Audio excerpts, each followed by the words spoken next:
కైవరం అనే చోట కైవారం తాత అని ఒక సిద్ధయోగి ఉన్నాడు.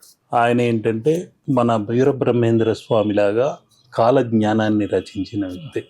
ఆయన నారాయణ స్వామి అంటారు.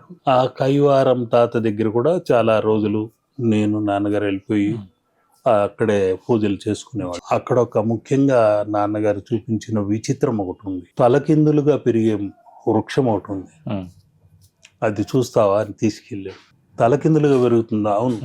కొమ్మలు భూమిలోకి ఉండి వేర్లు ఆకాశంలోకి ఉంటాయి అని అక్కడ అడిగితే, తలకిందులు చెట్టు అని అడిగితే ఎవరికి అర్థం కాలేదు.